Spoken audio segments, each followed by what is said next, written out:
Hello, welcome to my channel. If you like the content that I'm about to talk about here, consider subscribing. Today's video is kind of like a satire, don't take it too seriously, but I'm gonna rant at what it feels like being an older gamer, born in the 80s, growing up in the 90s, and then going on from there, and all these random video game YouTubers and people who comment on video games or who I meet that just talk about video games that make me feel either old or just angry. Now let's go over a couple of things and why I feel this way and how I react when they say certain stuff. Without further ado, let's go. First off, we've got the Sega Genesis. And the Sega Genesis, let me move this out of the way. Let me tell you, this system is a 16-bit powerhouse. But there's one thing about Sega that I wanted to mention. This is not called a Sega to me. It is a Sega Genesis. Sega to me was the Sega Master System, which was an 8-bit console. It competed with a Nintendo and horribly lost in the US, though it did pretty good in Brazil and Europe. But when people say Sega, I think of the Master System. I'm so mad my mom got rid of it back when I got the Sega Genesis and the Sega CD at the same time, which was amazing. Now, moving on to the Sega CD and the Sega Genesis, which I got in front of me. Couple of things that really grind my gears. One of the things that I saw once is that Marquez Brownlee, you should know him, he was actually going to try out Sega Genesis and Sonic the Hedgehog for the first time. And what he did was he turned on the system and then he put in a Sega Genesis cartridge. And he's like, it's not working. I'm like, what is wrong with you? That would break the Genesis. Don't do that. What are you doing? Right now, my Sega Genesis is not plugged in, so it doesn't matter. And yes, I've got an EverDrive here. EverDrive is an incredible system that allows you to play Genesis games off of an SD card. I did that because I didn't want to keep on putting in and taking out Genesis cartridges there. But oh my god, this was great. Another thing that we had to face, now when we were playing with cartridges, there was one thing that was almost non-existent, though Super Nintendo did kind of fudge this up sometimes. We didn't have load times. There was no such thing as load times back then. So when I got a Sega CD, and Sega CD games came in big-ass boxes like this, we had to pop in the CD here. Ooh, so exciting. This would have been awesome. But unexpectedly, I found out that it's still kind of like a hyper but regular Genesis with better sound than full motion video. When I popped it in and I'm playing like the first or second level of, say, Mickey Mania, I got a freaking flashing light for a loading screen.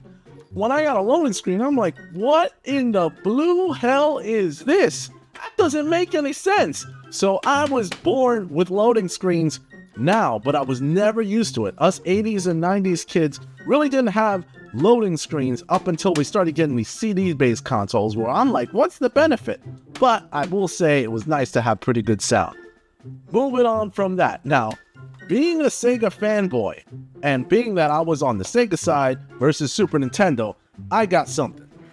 This was my Sega Genesis controller from back in the day. Yes, it's not a Sega official branded controller, but it's a Sega controller.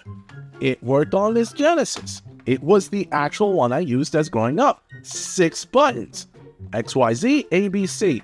Let me tell you, this controller, I know that the Genesis had mainly a 3-button controller, but this controller, my goodness, was freaking incredible compared to the Super Nintendo controller, which I had L and R. L and R? What in the hell is L and R? Only 4 face buttons and then L and R? For Street Fighter, that didn't work. Playing Street Fighter on this controller, light, medium, and hard punch buttons, light, medium, and hard kick buttons, all here, turbo buttons on the side. This controller rocked. It rocked. So I wasn't a fan of L and R.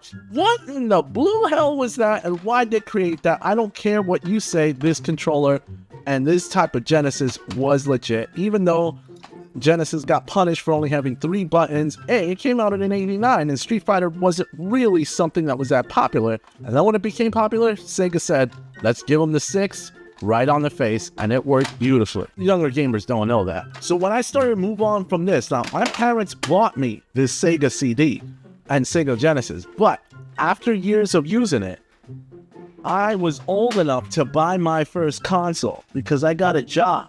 That first console was this one, the Sony PlayStation. Do I got a game in here? No. And darn, after a while, this button got stuck, so it takes a little while to load. This was my Sony PlayStation that I purchased in 1998. Yep, that's when I got a job. Now, I got this memory card reader that can hold a lot of memory. See, one of the things that the Sega CD, which I just showed you, that these newer systems didn't do, is that the Sega CD had internal memory. So to go from that to now we gotta buy these type of memory cards, it was something I couldn't stand. Talking about the PlayStation, my first game was Resident Evil 2. Later, I bought the first Resident Evil. Now this gets tons of acclaim and tons of credit and all of that jazz. I can tell you, this game sucked. It was torture for me to play compared to Resident Evil 2. When you play better games, this becomes torture. So everyone's saying, Resident Evil was so awesome. Come at me, bro. The original was not that great. Voice acting, horrible. Everything was horrible. And this PlayStation controller, this is my first original PlayStation controller. Besides the one that came with the system, I actually purchased it so I can have a second control. And I'm like, okay, 2 analog thumbsticks. Playing a new game, Metal Gear Solid, when I bought it and the controller shook, freaking crazy. Having a controller shake was awesome. Nintendo did it, PlayStation did it, and they built it in. That's why I love the PlayStation controller. This is the original DualShock, the first DualShock. I got it, PlayStation, awesome, but this is what we had to deal with. We did have load times. One of the things I didn't like about PlayStation is that the damn thing sucked when it came to 2D compared to Saturn, and I hate the fact that this outperformed the Saturn. Not buying it. Moving on. Before I move on from PlayStation, I want to show you this. This is a game called Lunar Silver Star Story for the original PlayStation. But this was the standard box that the game came in. And let me show you something. Do it with one hand because I'm holding the camera. But when I opened this box, it came with not only the disc set, which was multi-discs, because the game was pretty large. It came with a map of like the whole land that was in there. And unfortunately, I lost it. But it had a very thick instruction booklet with it. All of this that would come with games that we don't get anymore. What the hell? Honestly. Moving on. And here is the Dreamcast. This came out at 9/9/99. September 9th, 99. Dreamcast. In my humble opinion, the Dreamcast was one of, if not the best consoles ever released. But at the time, and there's so much nostalgia for the Dreamcast, saying like, oh, it's such a classic system, came out 9/9/99. It had great games like Soul Calibur, Sonic Adventure 2, which is like right here. Oh my gosh, this system's amazing. Well, why didn't you buy it back then? Oh, because I was a kid and whatever, I was too young. Well, I was in my 20s when I bought this after the PlayStation. This was the second console I ever bought. First console I bought on launch day, which was amazing. The graphics were amazing. Everything was like cool, but honestly, what drives me nuts is when people's like, I had one of those when I was a kid. I know I shouldn't care, but I'm like, oh man, I was so old when I had it already. So that kind of dates me, but Dreamcast, amazing. Sega was back, and it was better than everyone. Now, here are the things that this thing had. GD-ROM, check. Modem built in for online gaming, check. Who remembers SegaNet? So this online thing would connect to a network called SegaNet, and SegaNet, and this came out a little bit after Dreamcast Life, would make sure that you had the best speeds when playing internet games, way before Xbox Live. Now let's go over the Dreamcast controller's beauty. Here it is. Here's another thing that this thing had. Okay, people say this controller sucked. Alright? People were like, why is this controller so horrible? Now let me tell you why my adult ass bought this controller. What the hell? Only 6 buttons? 2 triggers and then 4 face buttons? What the hell? Only 1 analog stick? What the hell? Wire coming out of the bottom? What the hell? No built-in rumble? You need a rumble pack? What the hell? Oh, snap though. A memory card, which, I mean, that's another story. that has its own screen. Oh snap, that this screen actually showed you information or nice icons during games. Oh snap, the analog stick actually feels kinda great and solid with no stick drift. After all these years. And the triggers are analog too, and the triggers themselves feel kinda nice. Mixed bag, honestly, the controller. But it was innovative. So yeah, Dreamcast, they'll never really understand. Like, these modern gamers, they're like, this is like old. But honestly, back then, we didn't think that this thing was perfect either. This controller did have its flaws, but the controller itself was actually something that eventually we got used to. That wasn't pretty bad. And because of the screen, it was forward thinking. Speaking of Dreamcast magazine.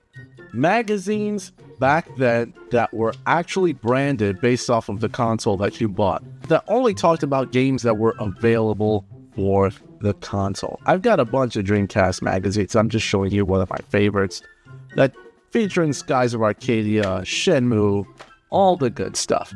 Now, honestly, magazines were meant for a brand.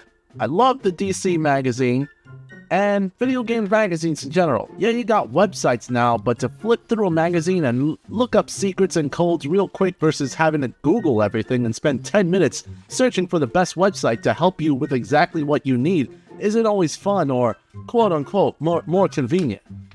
Speaking of codes, oh my god, can we talk about that for a second? Gaming with codes freaking made gaming fun. Button combinations rocked. Some games don't forget the importance of them too, even modern.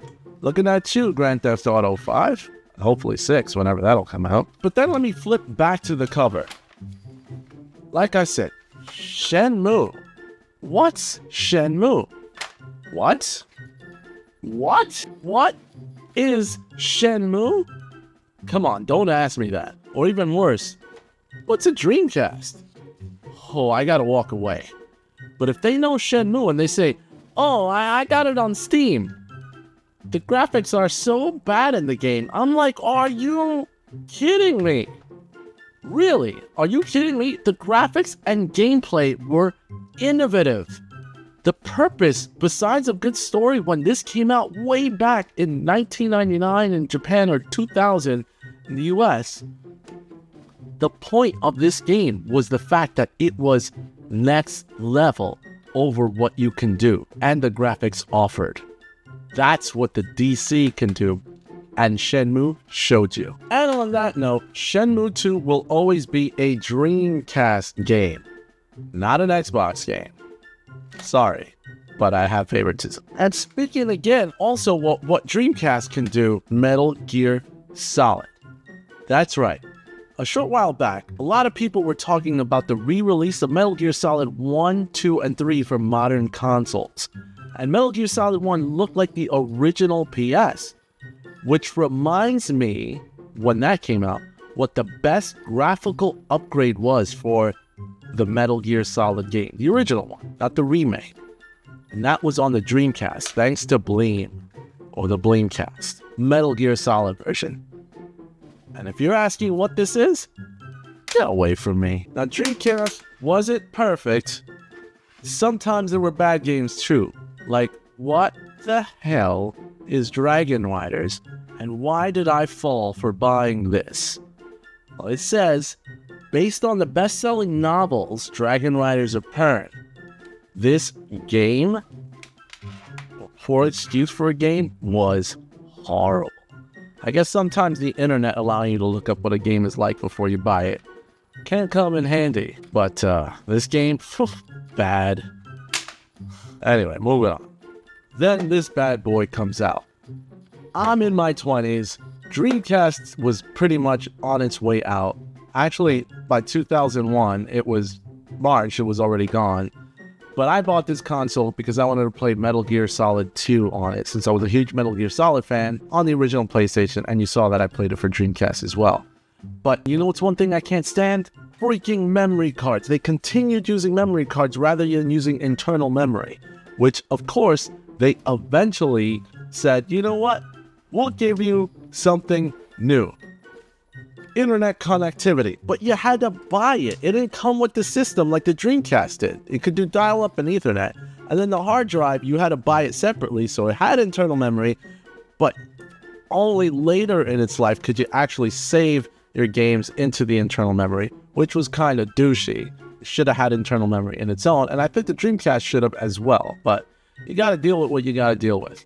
But you know what was funny? When this came out, Dreamcast was still coming out with its games because it came out late 2000, and there were games like Dead or Alive 2 that actually looked better on the Dreamcast because they applied things like anti-aliasing, which kind of smoothed out jaggies, made everything look like really good, and this one didn't do it. They tried to do it when they ported Dead or Alive 2 to the US, so it didn't turn out too bad, but it was still a thing. It was still a thing.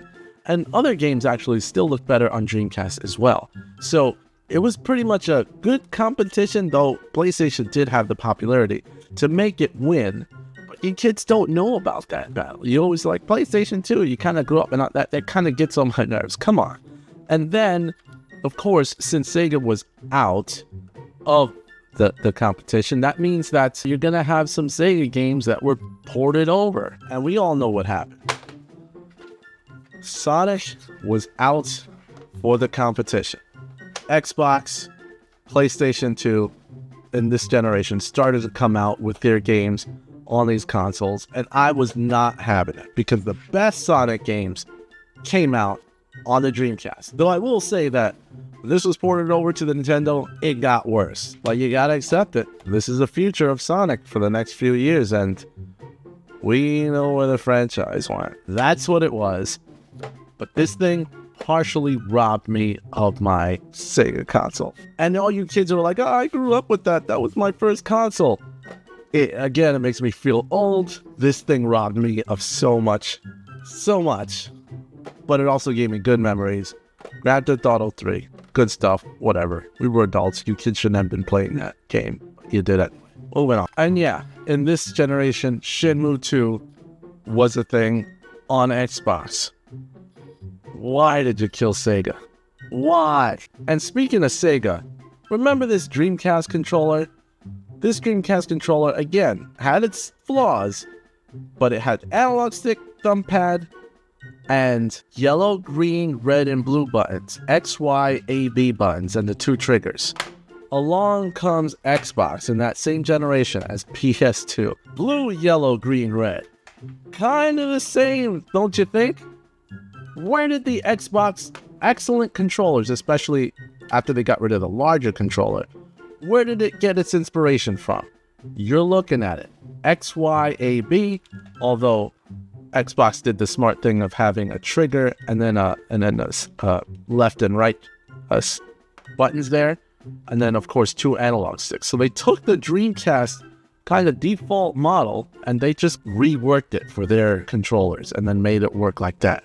I'm sorry, but like Xbox, was it the Dreamcast too? A lot of people say that, but you Xbox fanboys, you don't know. So you took our controller, you took our Shenmue. Come on, give Sega some credit. Anyway, moving on to the generation that I got after that. You kids don't know. You kids just don't know. What you kids don't know is that I got a PS3 the next generation. I did get a 360 as well, but we're talking about the PS3 because the 360 was a gift. And I didn't really buy any games for the Xbox 360 because I just stuck with PS3. And here's Grand Theft Auto 5. A game that to this day is still freaking relevant. Backwards compatibility was legitimately available. You can play Grand Theft Auto 3 on your PS4 and PS5, but then you fanboys are like, well, they didn't offer backwards compatibility. You now have it PS5 only on PS4. PlayStation hasn't done backwards compatibility. Yes, it has. The original fat PS3, which I have, and it's currently connected, and I don't feel like disconnecting it, is backwards compatible with the PlayStation 1 and the PlayStation 2.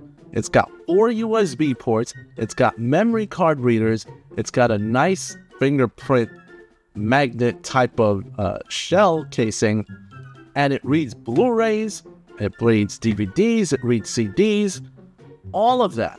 backwards compatibility, not by emulation, but it does it internally. PlayStation put a lot into that system. So if you think they were never into backwards compatibility, they were.